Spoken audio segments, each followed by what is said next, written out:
The costs of water pollutants are getting larger and larger each day.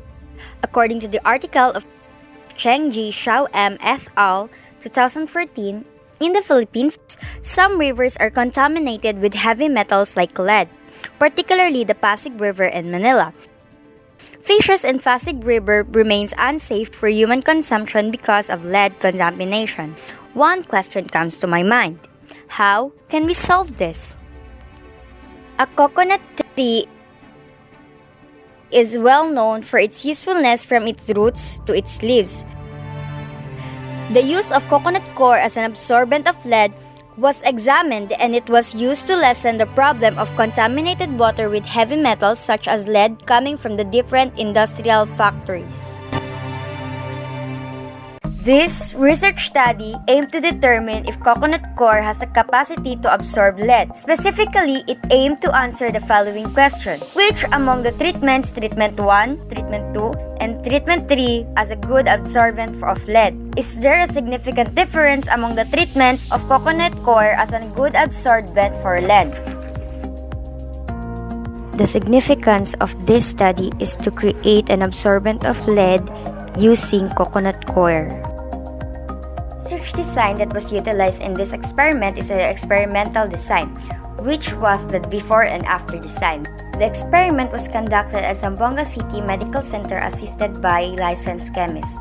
The coconut husks were collected from Barangay Sinunok, Zamboanga City. The coconut husks were placed in a mortar and pounded using a pestle.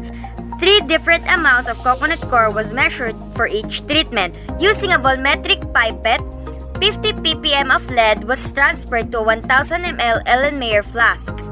After the transferring of 50 ppm lead to 1000 ml Erlenmeyer flask, the tip of the Erlenmeyer flask was covered with parafilm tape.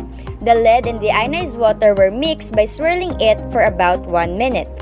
The intermixtures of lead and the ionized water were distributed to 9 replicates of 250 ml Erlenmeyer flask with 100 ml of intermixtures of lead and the ionized. After swirling the 9 replicates that contained the different amounts of coconut coir, intermixtures of lead and the deionized water was left for 24 hours.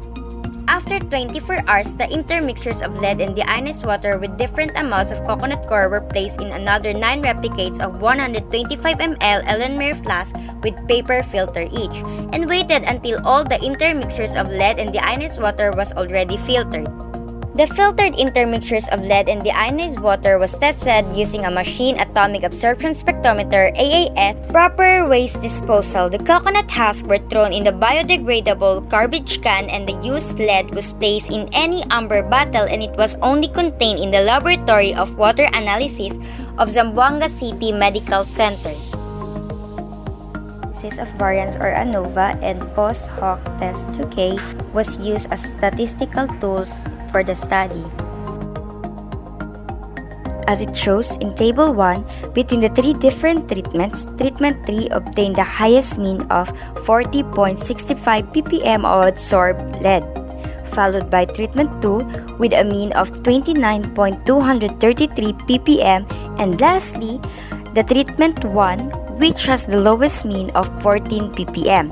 Thus, Treatment 3 has the highest capacity in absorbing lead. In Table 2, ANOVA result shows the different amounts of coconut coir in absorbing lead. As shown in the alpha, the decision is to reject the null hypothesis, means there is a significant difference among the treatments in absorbing lead.